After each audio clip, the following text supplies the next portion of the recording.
9개월 동안 이스라엘을 향해 220발이 넘는 미사일과 드론을 날렸던 예멘의 후티 반군. 2000km 이상을 은밀하게 날아 이스라엘의 심장부인 텔아비브까지 때렸습니다.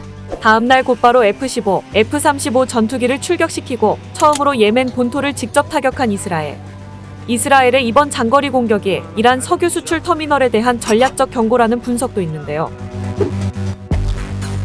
이스라엘군이 예멘의 친이란 세력인 후티 반군이 관할하는 항구 도시 호데이다를 공습했다고 로이터 통신 타임스 오브 이스라엘 등 외신이 20일 보도했습니다.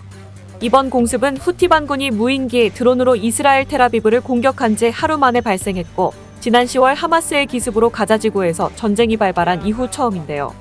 이스라엘군은 이날 단독 공습으로 홍해에 접한 호데이다항의 유류 탱크 등 정유시설을 폭격했고, 전력시설도 일부 파괴한 것으로 전해졌습니다. 호데이다항 공습에는 F-15, F-35 전투기와 정찰기가 출격했는데요.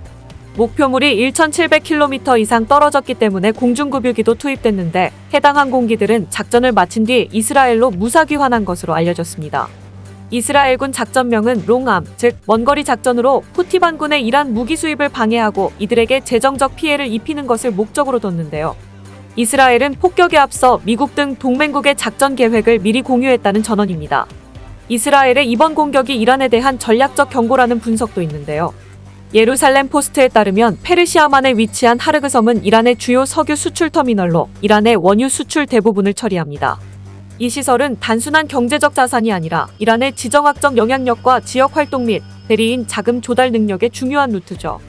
해당 매체는 이스라엘이 예멘에서 비슷한 목표물을 공격할 수 있는 능력을 과시함으로써 이란의 하르그 섬과 다른 중요한 인프라가 다음 목표물이 될 수 있다는 사실을 효과적으로 알렸다고 진단했습니다.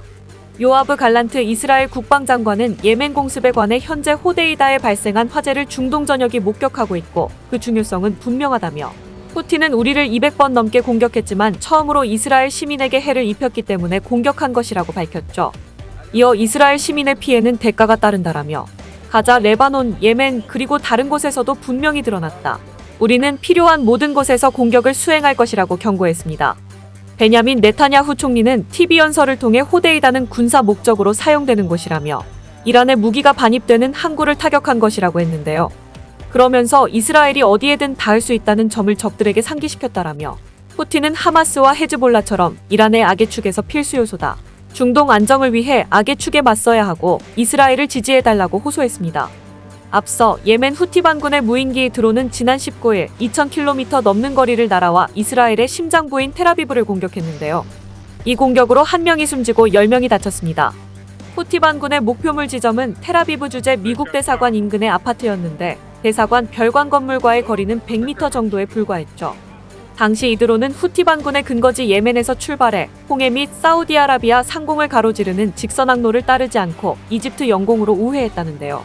총 2,000km 이상을 비행한 끝에 저고도로 지중해를 통과한 드론은 텔아비브로 진입한 것으로 조사됐습니다.